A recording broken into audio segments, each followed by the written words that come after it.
சிவகாமியின் சபதம். பாகம் 2. காஞ்சி முற்றுகை. அத்தியாயம் 13. சத்ருக்னன் வரலாறு. பாபாக்கினி நதிக்கரையில் பல்லவ சைனியத்தின் பாசறையில் ரிஷபக்கொடி கம்பீரமாக பறந்த கூடாரத்தினுள்ளே மகேந்திர சக்கரவர்த்தி வீற்றிருந்தார். அவருக்கு எதிரே சக்கரவர்த்தியின் அந்தரங்க ஒற்றனாகிய சத்ருக்னன் நின்று கொண்டிருந்தான். அவனை பார்த்தால் வெகு தூரம் பிரயாணம் செய்து வந்தவனாக காணப்பட்டான். உடம்பெல்லாம் சொட்ட சொட்ட வியர்த்திருந்தது. 8 மாதத்திற்கு முன்னால் அவனை பார்த்ததற்கு இப்போது அடையாளம் கூட கண்டுபிடிக்க முடியாதபடி உருவம் மாறி போயிருந்தது. சக்கரவர்த்தி சத்ருக்னனை உற்று பார்த்துவிட்டு, யார், சத்ருக்னனா என்று கேட்டார். அடியேன்தான் பல்லவேந்திரா. ரொம்பவும் உருவம் மாறி போயிருக்கிறாய். ஆமாம் பிரபு, சக்கரவர்த்தியின் சேவையில் எவ்வளவு கஷ்டங்களை அனுபவித்தாலும் என் தேகம் புஷ்டி அடைகிறது. இல்லை, மெலிந்திருக்கிறாய் என்று சொன்னேன். 8 மாதத்திற்கு முன்பு உன்னிடம் ஏதோ முக்கியமான காரியத்தை ஒப்படைத்ததாக ஞாபகம். என்ன காரியம் என்று நினைவிருக்கிறதா என்று மகேந்திரர் கேட்டார். சத்ருக்னன், நன்றாக நினைவிருக்கிறது பிரபு, வேறு நினைவே எனக்கு கிடையாது என்றான். மறந்தது நான் தான், கொஞ்சம் ஞாபகப்படுத்த பார்க்கலாம் என்றார் சக்கரவர்த்தி. பிக்ஷுவை பின்தொடர சொன்னீர்கள்.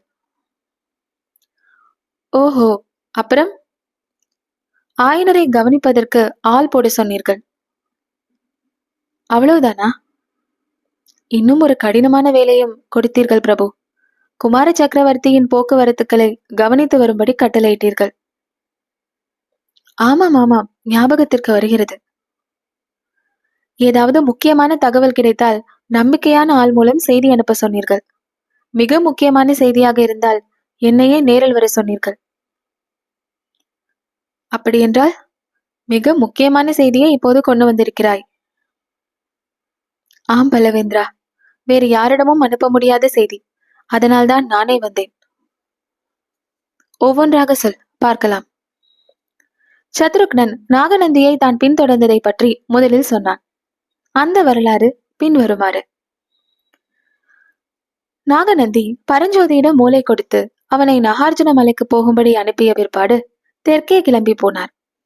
சத்ருக்னனும் அவரை பின்தொடர்ந்து போனான். கெடில நதிக்கரையில் அடர்ந்த காடும் சிறிய குன்றுகளும் சூழ்ந்த ஒரு இடத்தில் கட்டியிருந்த புத்த விகாரத்தை அடைந்து சில தினங்கள் தங்கினார். அங்கே இருந்த புத்த பிக்ஷுக்கள் சிலருக்கு ஏதேதோ செய்தி சொல்லி நாலாபுரமும் அனுப்பினார். அவர்களில் ஒருவர் உறையூருக்கும் இன்னொருவர் கங்கராஜ்யத்தின் தலைநகரான தலைக்காட்டுக்கும் சென்றதாக தெரிந்தது. பிறகு நாகநந்தி மறுபடியும் தெற்கு நோக்கி பிரயாணமானார். கொள்ளிடத்தையும் காவிரியையும் கடந்து நாகப்பட்டினம் சென்றார். அங்கே இருந்து மதுரைக்கு பிரயாணமானார். மதுரைக்கு நாகநந்தியும் சத்ருக்னனும் போன சமயம் மாரவர்ம பாண்டியன் கடும் நோய்வாய்ப்பட்டு இன்றைக்கோ நாளைக்கோ என்றிருந்தான். அடுத்தபடி பட்டத்திற்கு வரவேண்டிய இளம் பாண்டியனுடைய கட்டளையினால் அயலூர்காரர்கள் எல்லோரும் சிறையில் அடைக்கப்பட்டார்கள். நாகநந்தியும் சத்ருக்னனும் ஒரே சிறையில் இருக்கும்படி நேர்ந்தது. அங்கே பிக்ஷுவோடு சிநேகம் செய்து கொண்டான். இவர்கள் சிறையில் இருக்கும் போதே மாரவர்மன் காலமாகி சடையவர்மன் சிம்மாசனம் ஏறினான். பின்னர் இவர்களுக்கு விடுதலை கிடைத்தது. நாகநந்தி புதிய பாண்டியனை சந்தித்தார். அவர்களுக்குள் பல தினங்கள் பேச்சுவார்த்தை நடந்தது. இதற்கிடையில் மாமல்லருக்கு பெண் கொடுக்கும் விஷயமாக காஞ்சிக்கு போன தூதர்கள் திரும்பி வந்தார்கள். மறுபடியும் சில நாள் நாகநந்திக்கும் சடையவர்மனுக்கும் சம்பாஷணை நடந்த பிறகு பாண்டியன் நாடெங்கும் படை திரட்டும்படி கட்டளை பிறப்பித்தான். நாகநந்தி பிறகு மதுரையிலிருந்து கிளம்பி வடக்கு நோக்கி பிரயாணமானார். சத்ருக்னனும் அவரோடு புறப்பட்டான். வழியெல்லாம் புத்த பிக்ஷு பெரும் சிந்தனையில் ஆழ்ந்தவராய் காணப்பட்டார். காவிரியையும் கொள்ளிடத்தையும் தாண்டி அவர்கள் கெடில நதிக்கரையில் இருந்த புத்த விகாரத்திற்கு வந்து சேர்ந்தார்கள். இதற்குள்ளாக சத்ருக்னனுக்கு புத்த பிக்ஷு தன்னை ஒற்றன் என்று தெரிந்து கொண்டிருக்கிறார் என்ற சந்தேகம் உண்டாகி இருந்தது. அந்த சமயம் அந்த புத்த விகாரத்தில் ஏற்கனவே காஞ்சி ராஜவிகாரத்தில் இருந்த இளம் பிக்ஷுவும் இருந்தான். அந்த இளம் பிக்ஷு சத்ருக்னனை வெறித்து வெறித்து பார்த்ததிலிருந்து சத்ருக்னனுடைய சந்தேகம் உறுதிப்பட்டது. எனவே அன்று இளம் பிக்ஷு சத்ருக்னனுக்கு அளித்த உணவை அவன் உடனே சாப்பிடாமல் நதியின் வெள்ளத்தில் கொஞ்சம் போட்டு பார்த்தான். அதை சாப்பிட்ட மீன்கள் உடனே நீல நிறமாக மாறி செத்து தண்ணீரில் மிதந்ததை கண்டான். அன்றிரவு நாகநந்திக்கும் இளம் பிக்ஷுவுக்கும் தெரியாதபடி அந்த புத்த விகாரத்தையும் அதை அடுத்திருந்த குன்றுகளையும் சுற்றி பார்த்தான். குன்றுகளில் குடைந்திருந்த ரகசிய குகைகளுக்குள் பல வகையான போர் கருவிகள் சேகரித்து வைக்கப்பட்டிருப்பதை கண்டான். குன்றுகளை சுற்றி வந்த பொழுது ஒரு இடத்தில் கேட்ட உடனேயே இருதயம் நின்று போகும்படியான அவ்வளவு பயங்கரமான சீரல் சத்தத்தை கேட்டான். 1000 நாக சர்ப்பங்கள் சீறுவதை போன்ற அந்த சத்தம் எங்கிருந்து வருகிறது என்பதை கண்டுபிடிக்க அவன் மட்டும் முயன்றும் முடியவில்லை. மறுநாள் உதயத்தில் புத்த பிக்ஷு இந்த ரகசிய புத்த விகாரத்திலிருந்து புறப்பட்டு சமுத்திரம் போல் அலைமோதி கொண்டிருந்த திருப்பார்கடல் என்னும் ஏரிக்கரை வழியாக வடக்கு நோக்கி சென்றார். அவர் அறியாதபடி அவரை பின்தொடர்ந்து சத்ருக்னனும் சென்றார். கடைசியில் ஆயனரின் வீட்டை நாகநந்தி அடிகள் அடைந்தார். தான் இல்லாத பொழுது ஆயனரை கவனித்துக் கொள்வதற்காக குண்டோதரன் என்பவனை சத்ருக்னன் விட்டுவிட்டு போயிருந்தான். அவன் ஆயனரிடம் சிற்பக்கலையும் சித்திரக்கலையும் கற்கும் சீடனாக வந்து ஆயனர் வீட்டிலேயே இருந்து வந்தான். குண்டோதரன் விசேஷமாக செய்தி ஒன்றும் சொல்லவில்லை. சாரதி கண்ணபிரானும் அவன் மனைவி கமலியும் சில முறை அங்கு வந்துவிட்டு போனதாக மட்டும் தெரிவித்தான். காஞ்சியில் நரசிம்மவர்மரின் போக்குவரத்துக்களை கவனித்து வரும்படி கண்ணபிரானுடைய தந்தையை சத்ருக்னன் ஏற்படுத்தியிருந்தான். நரசிம்மவர்மர் சக்கரவர்த்தியின் கட்டளையை பரிபூரணமாக நிறைவேற்றி வைத்ததாக தெரிய வந்தது. சென்ற 8 மாதத்தில் காஞ்சியை விட்டு மாமல்லர் வெளியே போகவே இல்லை. காஞ்சி கோட்டையை முற்றுகைக்கு ஆயத்தம் செய்வதிலேயே பெரும்பாலும் காலத்தை கழித்து வந்தார் என்று தெரிந்தது. மேற்கூறிய விதம் சத்ருக்னன் தான் அறிந்து வந்த வரலாற்றை எல்லாம் கூறி முடித்தான்.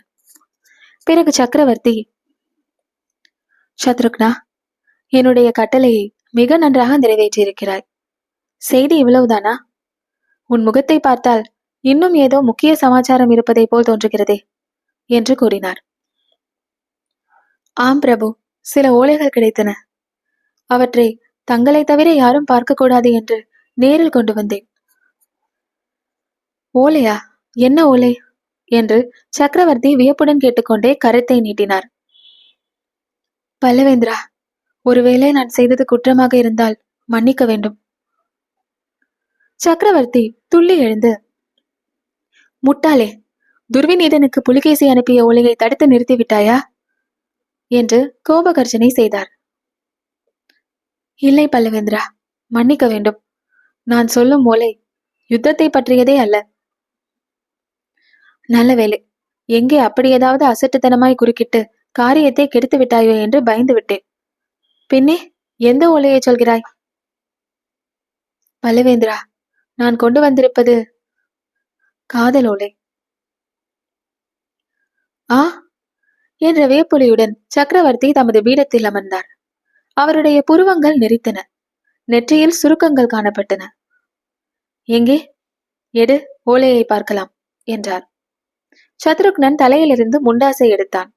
அதற்குள்ளே இருந்த ஓலை சுருள்கள் 8ஐயும் எடுத்து தயக்கத்துடன் சக்கரவர்த்தியிடம் கொடுத்தான். மகேந்திரர் ஓலைகளை வாங்கிக் கொண்டார். சற்று நேரம் ஓலைகளை கையிலே வைத்துக் கொண்டு சிந்தனை செய்தார். பிறகு, சத்ருக்னா, ராஜ்யம் ஆள்வதை போல் கொடுமையான காரியம் வேறொன்றுமே இல்லை. ராஜ்யத்தின் நன்மைக்காக நான் இந்த நீசத்தனமான காரியத்தை செய்ய வேண்டியிருக்கிறது.